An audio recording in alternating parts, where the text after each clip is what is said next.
racing here in Le Mans. Jorge Martin makes a superb launch on pole.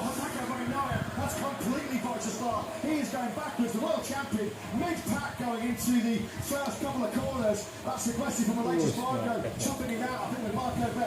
But Bagnaia has an absolute shocker. He's nearly in the back. And look where Marquez is. He's into the top six, I think. He's up behind the second. VR46 Ducati. He's passing that VR46 Ducati to Gian Antonio. Marquez up to fifth place. Bagnaia down to 14. Absolute shocker for Paco Bagnaia. Miracle territory now for him if he is to end this barren winless run in the Tissot sprint. Paul Martin absolutely nailed it. Come on, crunch on everybody else charging towards that first corner. And now Martin is going to try and make this early break, isn't he? This is a position he loves, a position he's familiar with, and he will normally tend to get the job done in the sprint. You couldn't have scripted that first couple of corners any better for Jorge Martin to maintain the lead. Watch Bagnaia go backwards. Here he is. He's been overtaken by Joan Zarco on this lap. Are there further problems beyond the bad start? He's back to 15 now. Just not throw out to Bagnaia flying. Was there some problem with the whole shot device? What happened? Initially the clutch. That's by Marquez. How has he done this? Maverick Vinales started 10th place ahead of him. 13th. He's already passed third place start to Maverick Vinales. What a charge. We expected some early aggression from Marquez, and he has delivered it. I'd love to watch Marquez's start again. A ventilation spark from Marquez and Vinales. Marquez coming back under pressure again from Vinales. Of course, Bagnaia went backwards on that first lap. The other rider went backwards, and it was Acosta who started 7th on the grid. He's dropped 3 and down to 10th. Bagnaia lost the 5 seconds on that first lap to Jorge Martin alone.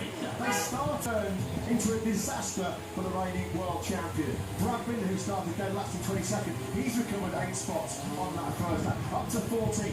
Yeah, if you told Brad Binder he'd be ahead of Pecco Bagnaia on that half of the sprint, he wouldn't have believed you, but he is. Of course, in 14th, points down to the Motogp, who's still where he started in 8th place. Well, as is, Martin will be 29 points clear of Bagnaia going into the 27-lap Michelin Grand Prix of France tomorrow.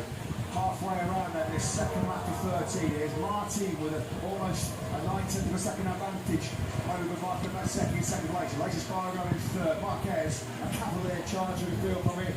13th and 4th. Here comes Acosta, right able at the moment to finally move through on Bastianini at 6th. The 3 riders immediately behind Martin in the World Championship, scoring 1 point between them. This is him on the downhill approach to the museum.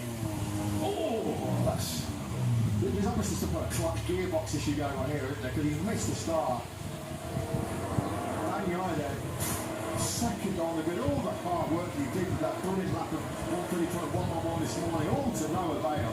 As in an early exit in this Tissot sprint, back at the front. Martin in relative control because Marquez has got stunning rhythm at this stage. A 130.852 as Bez goes in search of his first sprint podium since May illegally produced those heroics with a broken collarbone. He's running a real strong rhythm at the moment. Alexis Spargo, he will now be where surely the double long lap penalty coming his way. The long lap penalty on the outside of Garage Bear here at turn 7. Yeah, that's a bad enough penalty in a race in a Tissot sprint when there are only 13 laps as opposed to the 27 tomorrow. That's an even tougher penalty for Alexis Spargo, but someone of his immense experience. He'll be gutted at that mistake, particularly the way his sprint's panning out. And what happens when he does his long lap penalty? Marquez will be on the podium in 3rd place, having started in 13th. Here comes Alexis Spargo into the first of his 2 long lap penalties. Bagnaia has pitted up. Sure, Simon's going to contact side under Catanova to Garage, trying to find out what's happened to the world champion. Got a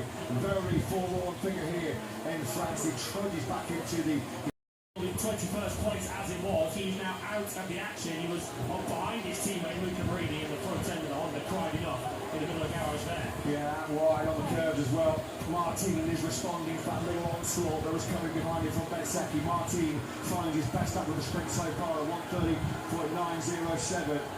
That countered Bez's previous fastest lap of the sprint. Bez now back into those sort of low 131s. He was a couple of tenths slower than Martin that previous lap. So Martin has re-established his advantage back to the majority of the field. So if he serves that, he's going to find himself somewhere outside the points. Here he is, left of your picture.